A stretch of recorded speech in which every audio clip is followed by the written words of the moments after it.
We do have a question here from Appleton, and you might guess what it's about. They'd like to hear the comments on the Appleton prison situation. As you know, there's been talk about purchasing it for the state of Minnesota, or at least opening it up under the ownership of Community Corrections, but operating it as a Minnesota prison. So, I can take it's my neck of the woods. So. That's right. Sure, You're right I'll down the road first. Obviously, take that one, Gus. Yeah, there you go. Well, I know Representative Miller has been really standing strong for that on the north side of the river, and I've been working hard on it on the south side of the river. And I know that Senator Coonan over in the Senate's been working hard, Senator Dames as well.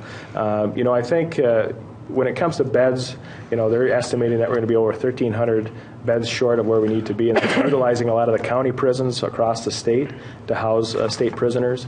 Rather than, this all stemmed from the governor having an initial proposal of building on to building a new prison or building on other beds, other parts of the state.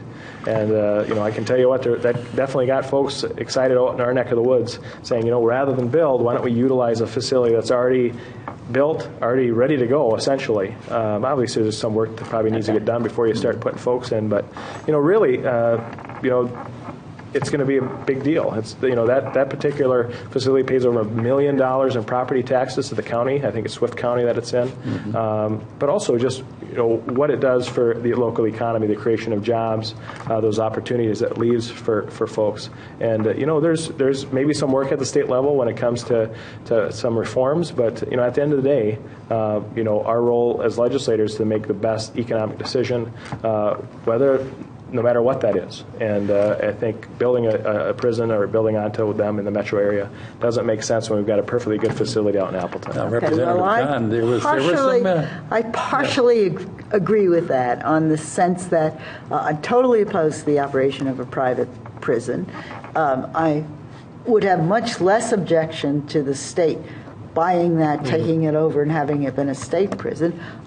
My position would be to get rid of all those prisoners. That we have, we've put many, many more people in jail than need to be in jail. We're keeping them very much longer than we should be keeping them, and I would like to see much better programs to get people back into society and to stop putting them in jail in the first place. And I'm kind of in between. I don't have a problem at all with leasing the prison, the state leasing the prison, but I want state employees. So that's where I'm at. In my past work, I spent some time with a gentleman who was well acquainted with county government, and he said one of the problems that we have in society is understanding and making the difference between those people that we fear and those people that we just say, clean up your act. And it's not easy. I mean, the court system is very, very strapped with all of those tools, and yet we see this growing population in the state of Minnesota. Well, Jim, I think we all want folks to do their time if they've done the crime.